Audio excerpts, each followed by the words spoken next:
tartışacağım bu ara biraz. Hangi ürünleri kullanmalıyız, hangi ürünleri kullanırsak daha sağlıklı olur? Evde protez tırnağı yapabilmeniz için size gerekli olan malzemelerle ilgili elimden geldiğince bilgi vermeye çalışacağım. Burası bizim Nail stüdyomuz. İster istemez profesyonel cihazlarımız da var burada. Bunlardan hangilerini kullanırsanız eğer evinizde de bu işlemi yapabilirsiniz. Biraz daha bunların üzerinden ilerleyeceğim. Öncelikle teknik cihazlarla başlamak istiyorum. Tabii ki de doğal olarak protez tırnağı yaparken en olmazsa olmazımız ultraviyole cihazlarımız. İki ayrı cihazım var şu anda yanımda. Biz iki elle müşteriye işlem yaparken biri kururken diğerinde işleme devam edebilmek için iki ayrı cihaz tercih ediyoruz. Sun 5 bu görmüş olduğunuz cihaz.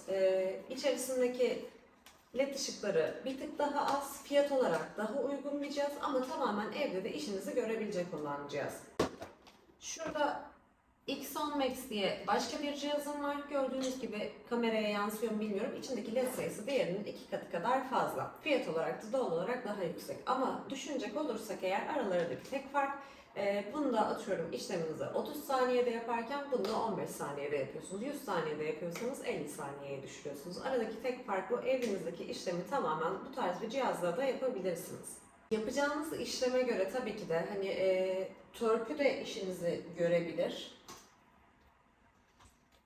Şu şekilde törpülerle de daha amatörceyken işleminizi yapabilirken bir de freze makinesi de işinizi tamamen kolaylaştıracaktır. Ama dediğim gibi eğer ki baştan çok masrafa girmek istemiyorsanız eğer sadece törpülerle ve bafla da ilerleyebilirsiniz bu tarafta.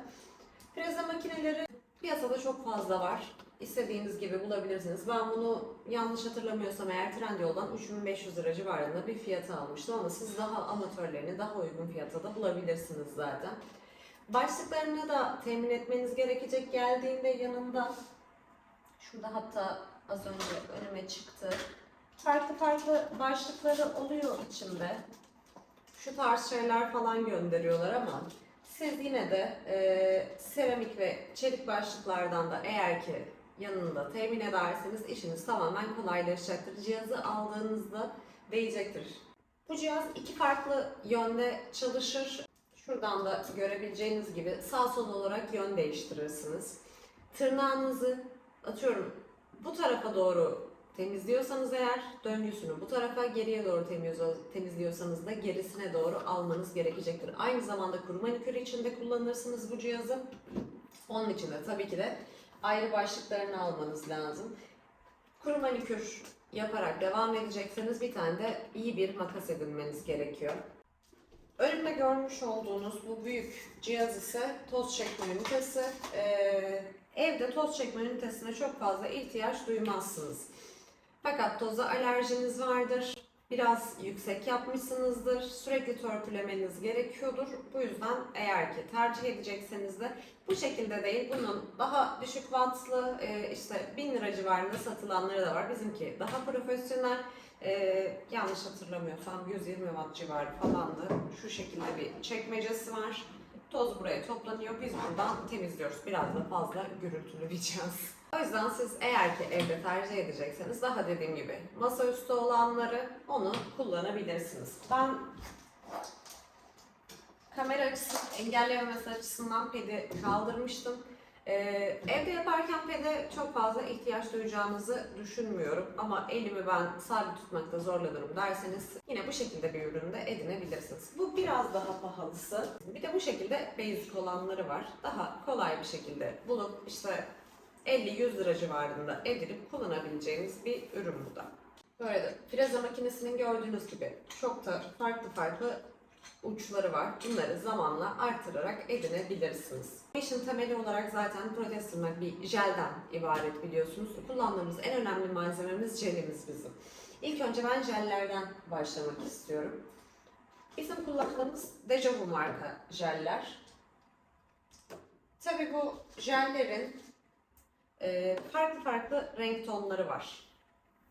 Aldığınızda işte düz temiz bir bembeyaz bir görüntü istiyorum diyorsanız eğer milk, daha pembemsi böyle güzel tonlar şu an benim tırnağımda olduğu gibi buna isim yazmamışlar ama daha pembe tonlusu bir tık altı milk, milk pink Uç tonu aslında evinizde bulundurursanız eğer her türlü tonda tırnaklarınızı yapmaya devam edersiniz.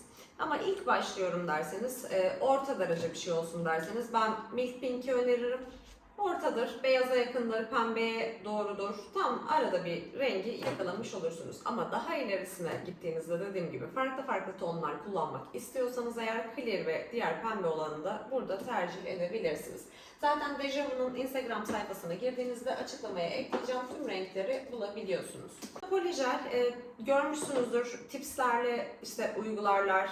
Önce tipsin içine koyulur, üzerine yapıştırılır, tips kaldırılır, o içten çıkar. Onun için kullanılan ürün ayrıyeten biz burada bir de kırılan tırnakları onarmak için de kullanıyoruz bu ürünü. Diğerine göre daha koyu kıvamlı bir üründür. Sizin almanıza çok da gerek olmayan bir ürün. Nasıl ki jelde marka önemliyse kullanmış olduğumuz ürünlerde de önemli. Ben size ilk çektiğim videoları bu stüdyo yokken evde kendim amatörce yaparken çekiyordum. Kullandığım ürünlerde tabii Tahtakale'den gidip aldığım ürünlerdi. Kullandığım jel bile o zaman çok daha farklıydı. Burayı açarken burada işlem yapan arkadaşıma danıştığımda, burada işlemleri başka bir arkadaşımız yapıyor. Bana X Beauty markasını önerdi. Ve kullandığımız tüm ürünleri X Beauty markasından aldık. Şimdi size onları da göstereceğim. Az çok bilenlerin de en çok bildiği şeyler kullandığımız bir base cut, bir top cut. Kesinlikle bu işlem yapılıyorsa eğer olmazsa olmazlar. Tırnağımızı öncelikle tırnak yüzeyini biliyorsunuz törpülüyoruz. Üzerindeki tozları temizliyoruz. Temizledikten sonra ise üzerine primer uyguluyoruz. Primer'ın Uno Lux markası da çok iyi. Ben bu yüzden X Beauty'ninkini almamıştım. Çünkü elimde bu da vardı. Bunun ayrıyetten ben aynı markanın belki daha önce size göstermişimdir. Top Cut'larını da zaten kullanıyordum. Bunları Tahtakale'den temin ediyordum. Zaten kötü bir marka olmadığı için biz şu anda daha bunları kullanmaya devam ediyoruz. Diğer ürünlerde Base Cut ve Top Cut'ta X Beauty'ye geçtik çünkü işinizi şansını bırakmak da istemedik açıkçası. Primer'ı da uyguladıktan sonra tırnağımızın yüzeyine bu sefer base cut uyguluyoruz. Normal oje sürer gibi dip ucuna sürmeden daha önce biliyorsunuz bunları zaten anlatmıştım. Uygulayıp aynı şekilde oje gibi kurutuyoruz. Top cut'ta ise iki farklı seçeneğimiz var. Parlak, normal bildiğimiz parlatıcı tarzı tırnağın yüzeyine sürdüğünüzde parlaklık veren. Diğeri de mat oje mantığını düşünün. Normal oje uygulamanızı yapıyorsunuz. Üzerine matı sürdüğünüzde bu sefer ojenizin rengi her neyse onu direkt mata çeviriyor. Bu ürünler dediğim gibi hani matı değil, bu tercih meselesidir. Mat kullanmayı seviyorsanız alabilirsiniz ama bu iki ürün kesinlikle elinizde bulunması gerekiyor. Burada jeller kadar kullanmış olduğunuz fırçalar da önemli tabii. Jeli fırçayla uygulamasını yapıyorsunuz. Biz bu tarafta da hepsini mümkün olduğunca X Beauty'den aldık. Şöyle küte yakın uçlu kalın bir fırçayla jeli alıp tırnağınıza uyguluyorsunuz. Dediğim gibi bunu başka videolarımda da bulabilirsiniz. O yüzden böyle bir fırçaya öncelikle ihtiyacınız var. Ve kenarlarındaki ince kısımlarını, uçlarını da düzeltmek için şu tarz bir fırça kullanıyoruz. Jeli de üzerine uygulamak için en önemli şeylerimizden biri de bu şablonlarımız. Siz piyasada bu sarı olanı ve büyük ihtimalle kelebekli olanını görüyorsunuzdur. Kelebek buna göre bir tık daha iyi ama tırnağınıza oturmadığında da sinirlerinizi bozan ürünler bunlar. Ben evde en çok bununla zorlanıyordum. Evet, üst tarafını gayet güzel yapabildiğimde alttan oturmadığı için jel dışarıya taşıp altta katman oluyordu. Bunu freze makinesiyle ben sürekli düzenlemeye çalışıyordum. X Beauty'den aldığım bu ürün kesinlikle bunları çöpe attıracak bir ürün. Hemen kaldırıyorum. Yapısı sayesinde tırnağınızı tamamen sarıyor, tırnak altınıza tamamen oturuyor. Çok rahatlıkla da kullanabileceğiniz bir ürün. Jeli şablon üzerine uygulayabildiğiniz gibi aynı zamanda bir de tipslerin üzerine uygulayabiliyorsunuz. Normalde bunu çok fazla tercih etmesek de özellikle tırnak yiyen kişiler direkt olarak şablonu oturtamayacakları için tipsle işlem yapmaları gerekiyor. Tipslerimi de bu kutuyu Tahtakale'den almıştım. X Beauty'de de var. Orada bir tık daha pahalı. Bunu Tahtakale'den temin edebilirsiniz. Yapıştırıcı tabii ki de tipsi kullanırken çok önemli. Yapıştırıcımı da X Beauty'den almıştım. Tırnağınıza uygun olan boyutunu seçiyorsunuz. Üzerine yapıştırıcıyı sürüp tırnağınıza uyguluyorsunuz. Tamamen kuruduğundan emin olduktan sonra törpüsünü yapıp üzerine jelini sürmeye devam ediyorsunuz. Şimdi jeli kusursuz uygulayabilirseniz eğer mükemmel bir şey. Ama jeli kusursuz uygulamak zor olduğu için bunu düzeltmemiz gerekiyor. Hem freze makinesiyle düzenleme yapabilirsiniz. İç tarafını eğer ki düzgün yapamıyorsanız freze makinesi orada şart. Ama şablonunuz iyiyse eğer iç kısmında problem yaşamazsınız. Üst kısım için normalde törpüleri Tahtakale'den çok uygun fiyatlara alabilirsiniz. Ben yanlış hatırlamıyorsam bunların tanesine 100 lira falan verdim ama biz işletmede olduğumuz halde bunu tam 2 aydır kullanıyoruz. Yıkayıp tekrar kullanabiliyorsunuz X-Beauty'ninkileri. Bunları kesinlikle tavsiye ediyorum.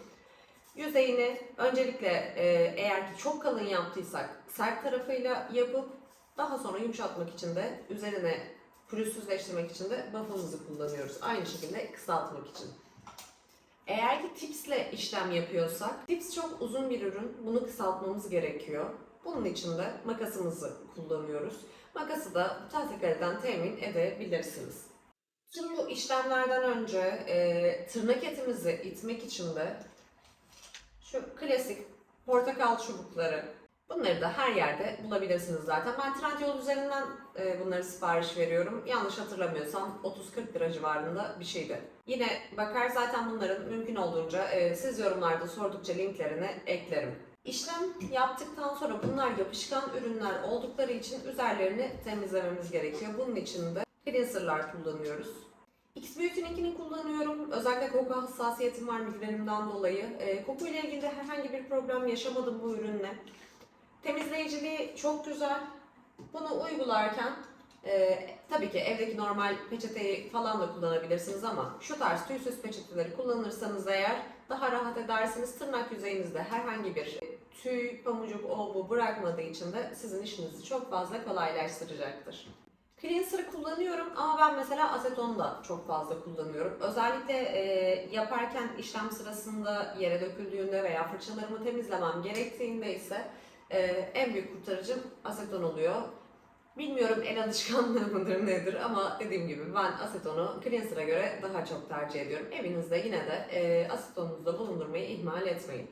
Oje dünyasına geçtiğimizde burası uçsuz bucaksız bir dünya. Hangi rengi kullanmak istiyorsanız o gün alıp kenara da atabilirsiniz. Ben evde yaparken bu şekilde yapıyordum. Zaten atıyorum bugün kırmızı sürmek istiyorum. Evet diyorum ben 3 hafta kırmızı kullanırım. Kırmızıyı alıyorum koyuyorum. İşte siyah alıyorum koyuyorum. Beyazı alıyorum koyuyorum. Mavisi pembesi osu busu derken zaten kenarda bir karteliniz bulunuyor. Bunlar normal ojeler gibi bozulmadığı için de sürekli kullanabiliyorsunuz. Hemen kalkıp da buraya ciddi bir yatırım yapmanız gerekmiyor. Dediğim gibi bunların hepsini tek seferde almaya kalkarsanız eğer bunlar çok ciddi maliyetler. Mesela burada iki farklı oje var.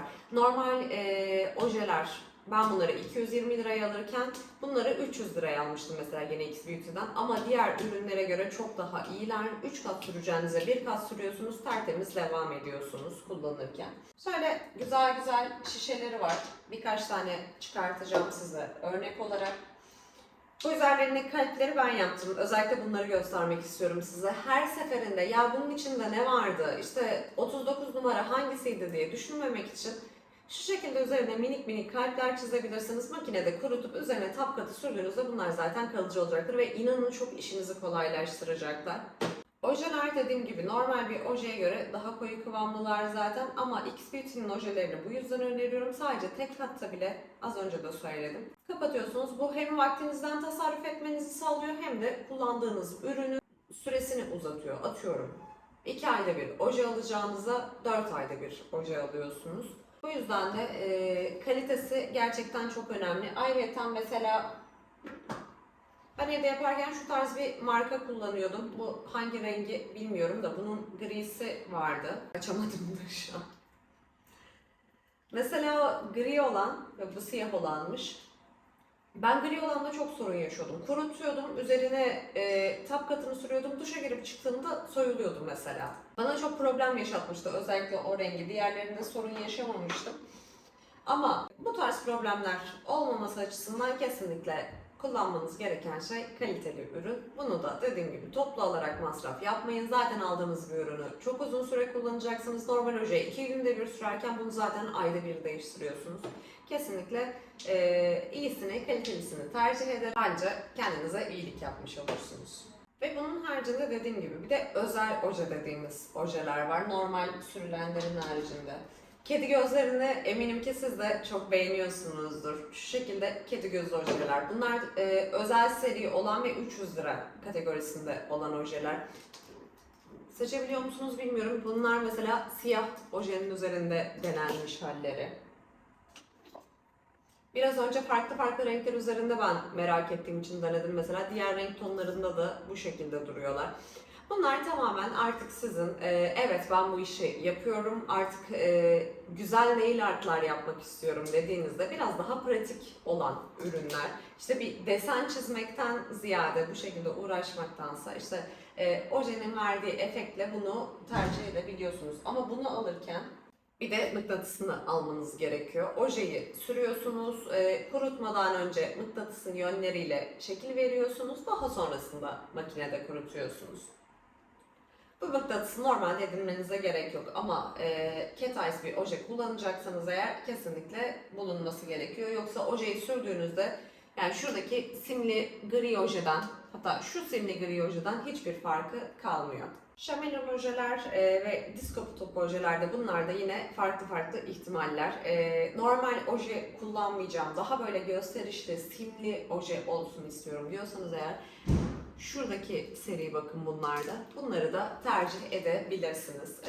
Işıltıyı seviyorsanız, özellikle gün ışığında çok güzel duruyorlar bu arada. Bunlar kesinlikle hayatınızı kolaylaştıracak ürünler ve daha profesyonel duran ürünler. Bunlar da yine özel seriler arasında yer alıyor.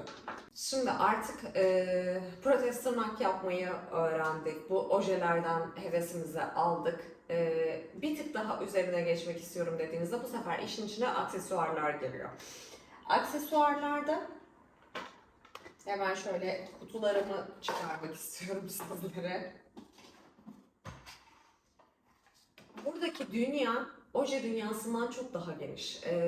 Çok daha farklı hayal dünyanıza göre her şeyi şekillendirebilirsiniz bu kısımda. Mesela bu tarafın en basiti stickerlar. Ojeyi sürdünüz, üzerine sticker'ı yapıştırdınız, top katınızı sürüp olayı bitirdiniz. Bu biraz daha kolay olan kısmı. Tek uygulama, her şey hazır zaten. Üzerine koyduğunuz gibi olayı kapatabiliyorsunuz. Ama bunun daha meşakkatli olan tarafında işin içine bir sürü ürün giriyor. Öncelikle folyolardan bahsetmek istiyorum. Mesela bu benim Tahtakale'den aldığım, sürekli sizin Trendyol'da orada burada da bulabileceğiniz ucuz bir ürün. Ojeyi sürdünüz veya jelin üzerine direkt uygulama yapacaksınız. Base katı tekrar sürüyorsunuz. Üzerine bununla uygulama yapıp makinede kurutuyorsunuz tekrardan. Tamamen işinizi görebilir. İçinde 12 ayrı renk var. Gayet de güzel işlem yapılıyor. Ben bunu sürekli kullanıyordum. Bir tık daha profesyoneline geçtiğinizde yine X Beauty'den aldığım ürünlerde şu şekilde daha farklı tonlarında bulabilirsiniz bu ürünlerin. Mesela ben şu pembesini çok beğeniyorum. Şu mavisini çok beğeniyorum.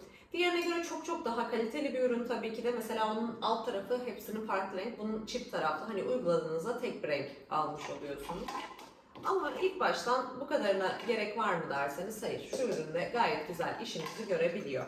Aksesuar olarak şu şekilde hazır aksesuarlar da kullanabilirsiniz. Biz bunları yılbaşında almıştık, yılbaşı süsleri. Yine base katı sürüp tırnağınızın üzerine, base katın üzerine bu uygulama yapıp top katı sürdüğünüzde her türlü ürünün altına base katı sürüp top katı sürerek zaten onu sabitleyebiliyorsunuz. Herhangi bir yapıştırıcı bu hiçbir şeye ihtiyacınız yok. Base katınız zaten iyiyse her türlü tolere ediyor. Aksesuar olarak bir böyle yapıştırmalı hazır aksesuarlar var. Şekli kendinden hazır olan. Bir de daha boncuk tarzı, pul tarzı şunlar var. Ben bunları da bu arada Trendyol'dan almıştım. Siz de Trendyol'dan bulabilirsiniz bu ürünleri.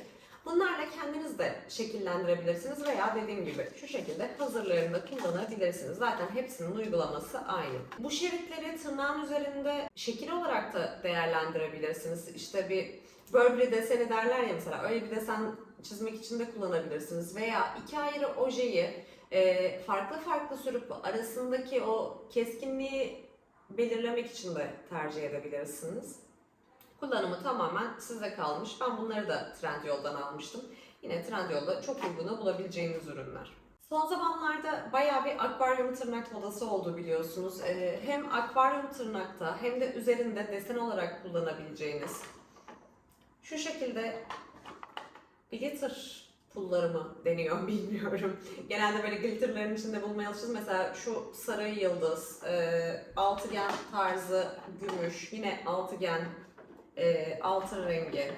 Şöyle daha iskambil kağıdı karosu gibi bir deseni var mesela. Uzunlar.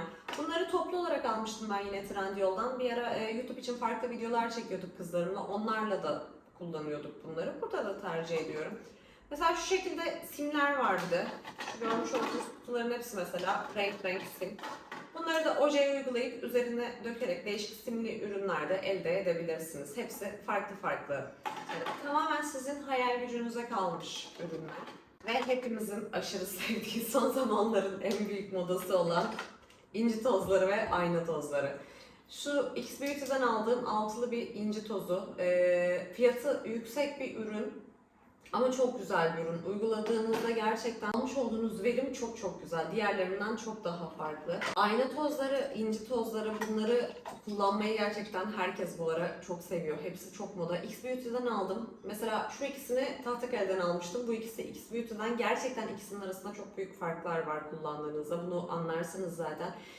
Çoğu ayna tozu uyguladıktan sonra ayna efekti yerine üzerinde daha böyle belli ediyor. Nasıl diyeyim? Simli bir ürün uygulamışsınız gibi oluyor. Ama mesela şurada kameradan seçebiliyor musunuz bilmiyorum. Ayna efektini alabildiğiniz ürünler. O yüzden ayna tozunu alırken de gerçekten ürünün kalitesine dikkat etmeniz çok önemli. Şunlar hologramlar.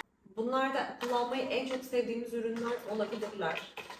Bulabilirsem inşallah diğerini.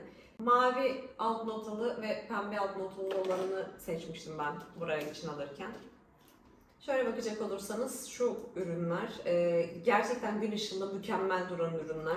Ojeyi sürüyorsunuz veya işte jelin üzerine uygulayacaksanız yine alttan base katı sürüp üzerine folyo uygular gibi bu ürünü uyguluyorsunuz. Kesinlikle böyle şiddetle tavsiye ettiğim ürünler. Tüm bu uygulamaları yaparken fırçalarınızı yere değdiğinde her yer yapışkan yapışkan oluyor maalesef.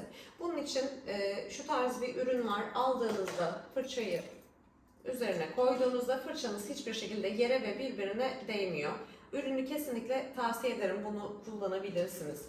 Bir de özellikle desen çizerken veya yanlarında ince fırçayla, normal fırçayla uygulayıp yanlarını fırçayla geçtiğiniz için uygulamada bu işlemleri yaparken de kullanabileceğiniz şu şekilde düz zeminli, kolay temizlenebilen, üzerinde yapışkan bırakmayacak tarzda bir şey tercih ederseniz eğer, ben bunu da X Beauty'den almıştım.